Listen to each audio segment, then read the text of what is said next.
Good morning students. Our next chapter is chapter 16 Environmental Action Part 4. Topic is Prevention and Control of Environmental Pollution.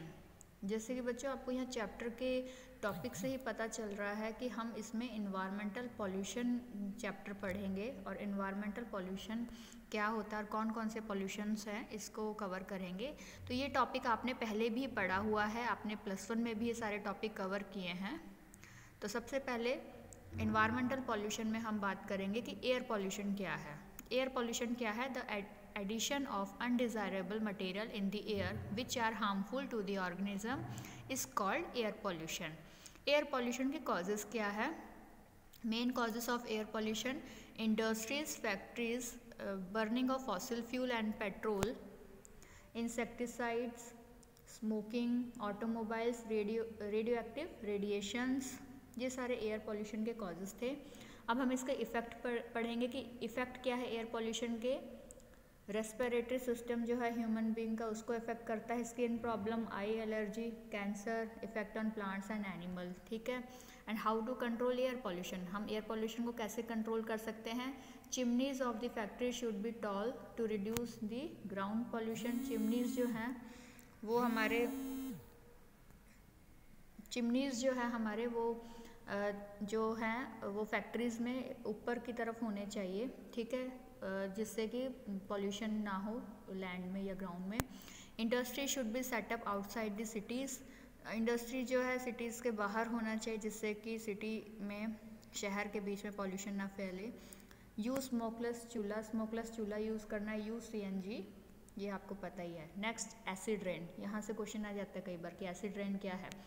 Acid rain और acid deposition is a broad term that includes any form of precipitation which with acidic components such as sulfuric or nitric acid that fall to the ground from the atmosphere in wet or dry form. This can include rain, snow, fog, hail or even dust that is acidic. Acid rain क्या होता है कि जब बहुत सारे gases जो हैं, harmful gases जो हैं इन्वायरमेंट में आ जाता है, एटमॉस्फेयर में आ जाता है, और सीज़न की कई बार जब पहली बारिश होती है तो वो अपने साथ ये सारी गैसेस को मिक्स कर लेती है, तो वाटर में एसिड के फॉर्म में ये सब मिल जाता है, तो वो एसिड रेन कहलाता है। Prevention of acid rain, acid rain से हम कैसे बच सकते हैं? जितना हो सके reduce amount of sulphur dioxide and oxide of nitrogen release into the atmosphere, कम से कम रिड्यूस करना है। यूज़ लेस एनर्जी, ठीक है। Use cleaner fuel, remove oxide of sulphur and oxide of nitrogen before release, ठीक है। ये सारी चीज़ें हमने कम से कम यूज़ करनी है। अब एसिड रेन के इफ़ेक्ट क्या है? ह्यूमन बीइंग पे क्या इफ़ेक्ट करता है? Respiratory problem, asthma, dry cough, headache and throat irritation. Leaching of toxins from the soil by acid rain can be absorbed by plants and animal. When consumed, these toxic affect human being को ये effect करता है, ठीक है। Brain damage में brain damage जैसी problem आ सकती, kidney problem आ सकती है, ठीक है। अस्थमा जैसी प्रॉब्लम आ सकती है, और ये जो है टॉक्सिक है बहुत ज़्यादा हमारे लिए। उसके बाद है वाटर पॉल्यूशन। हमने अभी सारा एयर पॉल्यूशन पढ़ा था जिसमें हमने एसिड रेन भी टॉपिक कवर किया। अब है वाटर पॉल्यूशन। वाटर पॉल्यूशन क्या है? Water pollution occur when harmful substance often chemical और micro organism contaminate a stream, river, lake, ocean, aquifer और other body of water, degrading water quality and rendering it toxic to human और the environment. ये water pollution है, मतलब कि जब भी unwanted substance जो है वाटर में ऐड हो जाता है और वाटर को पॉल्यूटेड कर देता है तो हम उसको वाटर पॉल्यूशन कहते हैं। इसी में अगर हम बात करें यूट्रोफिकेशन क्या होता है? यूट्रोफिकेशन क्या होता है कि जैसे मान लीजिए कोई लेक है या कोई पॉन्ड है, ठीक है, जब उसमें एक्सेस अमाउंट में एल्गी का ग्रो होना शुरू हो जाए या बहुत ज़्यादा रिच अमाउंट में एक्वेटिक प्लांट्स जो हैं वो ग्रो होना शुरू हो जाएं, तो वो यूट्रोफिकेशन कहलाता है। और वो ग्रो कब होंगे? जब उस पानी में न्यूट्रिशंस ज़्यादा हो जाते हैं, ठीक है। तो दिस प्रोसेस में रिजल्ट इन ऑक्सीजन डिप्लीशन, और जब ऐसा हो रहा होता है तो उसमें ऑक्सीजन की कमी आ जाती है इस प्रोसेस में, ठीक है। तो इसमें क्या होता है, मतलब इस प्रोसेस को हम यूट्रोफिकेशन कहते हैं। When a body of water become overly enriched with minerals and nutritions, पानी में जब मिनरल्स एंड न्यूट्रिशंस जो हैं अच्छे से ज़्यादा आ जाते हैं, which include excessive growth of algae, जिसकी वजह से एल्गी का एक्सेस ग्रोथ होना शुरू हो जाता है। दिस प्रोसेस में result in oxygen depletion of the water body after the bacterial degradation of the algae. ये भी एक नंबर में क्वेश्चन आ जाता है कई बार कि यूट्रोफिकेशन क्या होती है। Prevention and control, prevention and control कि हम कैसे कंट्रोल कर सकते हैं वाटर पॉल्यूशन को। Dispose of toxic chemical properly, जो टॉक्सिक केमिकल है उसको प्रॉपरली डिस्पोज करना है। Shop with water pollution in mind, water pollution के बारे में हमें ध्यान होना चाहिए, हमें सारा पता होना चाहिए कि वाटर किस किस वजह से पॉल्यूटेड हो रहा है, तो हमें इसको कैसे कैसे कंट्रोल करना है, ठीक है। ऐसे ही do not pour fat and grease down the drain, ये जो हम ड्रेन्स वगैरह में क्या करते हैं, ऑयल है, ग्रीस है, वो सब डाल देते हैं, उससे भी वाटर पॉल्यूटेड हो रहा है, ठीक है। Use phosphate free detergent and dish cleaner, phosphate free dish cleaner और डिटर्जेंट यूज़ करना चाहिए। Dispose of medical waste properly, report water polluters, अगर ऐसे कोई प्रॉब्लम आ रही है तो रिपोर्ट भी आप कर सकते हैं।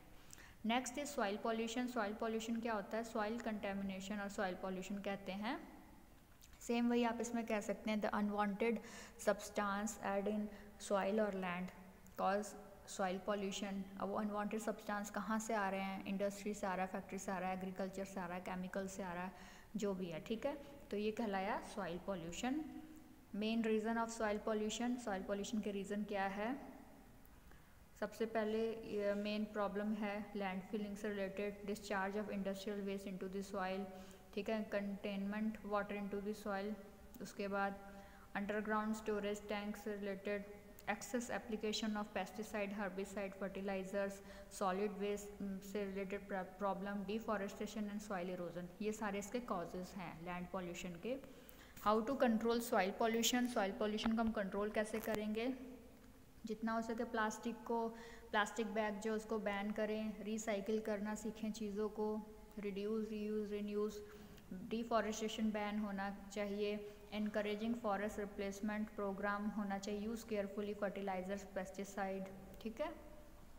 नेक्स्ट है नॉइस पॉल्यूशन। ये सारे टॉपिक हमने पहले भी पढ़े हुए हैं स्टूडेंट्स, तो अब है नॉइस पॉल्यूशन क्या है। नॉइस पॉल्यूशन भी सेम ऐसे ही, अनवांटेड साउंड जब आती है, एक लिमिट से ज़्यादा कोई साउंड आ रही है, वो आपको परेशान कर रही है, तो वो नॉइस पॉल्यूशन कहलाता है। सोर्सेज क्या है नॉइस पॉल्यूशन के, industry, transport, house hold, public, agriculture, defence equipment, ये सारे हैं कहाँ से ये नॉइस आ रही है। अब noise pollution impact million of people on a daily basis, the most common health problem is caused in noise induced. Hearing loss की प्रॉब्लम आती है, हाई बीपी, हार्ट डिजीज़ की प्रॉब्लम आती है, स्लीप डिस्टर्बेंस होता है, स्ट्रेस है, ये सारे हेल्थ इश्यूज़ हैं जो कि स्पेशली ज़्यादा एज और चिल्ड्रन को अफेक्ट करती है। हाइपरटेंशन की प्रॉब्लम आती है, hearing loss, sleeping disorder, cardiovascular issues जो हैं ये सारे आएंगे आपको इससे रिलेटेड प्रॉब्लम। उसके बाद है control and prevention of noise pollution. How to control and prevention of noise pollution, कैसे करेंगे हम कंट्रोल। सबसे पहले जो honking in public place like teaching institute, hospital etcetera should be banned. In institute या हॉस्पिटल इनके आसपास ये चीज़ें बैन होनी चाहिए, शोर नहीं होना चाहिए ज़्यादा, ठीक है। और जो हॉस्पिटल और इंडस्ट्रियल एरियाज़ जो हैं इनके सराउंडिंग में भी ज़्यादा इंडस्ट्रीज, फैक्ट्रीज नहीं होनी चाहिए, ठीक है। जो म्यूज़िकल इंस्ट्रूमेंट्स होते हैं should be control to desirable limits होनी चाहिए। Dense tree cover in useful in noise pollution prevention, road के साइड्स में हम प्लांटेशन कर सकते हैं, इससे नॉइस कंट्रोल हो सकता है। Explosives should be not use in forest, mountain and mining areas. इसी में हम रेडियो एक्टिव के बारे में नेक्स्ट पढ़ेंगे कि रेडियो एक्टिव क्या होता है। रेडियो एक्टिव पॉल्यूशन जो है physical pollution of living organism and the environment as a result of release of radioactive substance into the environment during nuclear explosion and testing of nuclear weapons. Nuclear weapons production and decommission, mining of radioactive ores. तो ये हुआ radio pollution की, जब हम mining का जब हम radio active जो है सब्सटेंस जो है वो रिलीज़ हो जाते हैं जब हम कुछ भी न्यूक्लियर एक्सप्लोजन से रिलेटेड कोई काम कर रहे हैं, ठीक है, या न्यूक्लियर वेपन से रिलेटेड कोई काम कर रहे हैं, तो ये रेडिएशन पॉल्यूशन कहलाता है। इसके हार्मफुल इफ़ेक्ट्स क्या है, ये स्किन बर्न कर देता है, एक्यूट रेडिएशन सिंड्रोम से रिलेटेड है, मतलब स्किन इरिटेशन कह लो, है ना, और साथ ही साथ और जो उसकी प्रॉब्लम आती है कैंसर और कार्डियोवैस्कुलर डिजीज जैसी प्रॉब्लम देता है। Control of radiation pollution, how to control radiation pollution can be controlled and prevent at various level including the handling and treatment of radiation waste, how to handle and इसका treatment, ठीक है। तो main यही है कि हमें इसको control करना है और जो न्यूक्लियर एक्सीडेंट्स हो रहे हैं उनको भी कंट्रोल करना है। तो स्टूडेंट्स यहाँ आपका चैप्टर कंप्लीट है जिसमें हमने क्या क्या कवर किया, air pollution, water pollution, land pollution, noise pollution and radiation pollution. ये सारे चैप्टर आपने अपनी पिछली क्लास +1 में भी किया है, तो इसीलिए चैप्टर मैंने आपको शॉर्ट में समझा दिया है सारा कि आपको एक बार फिर से रिवाइज हो जाए। So okay students, this is all about this chapter. Thank you so much.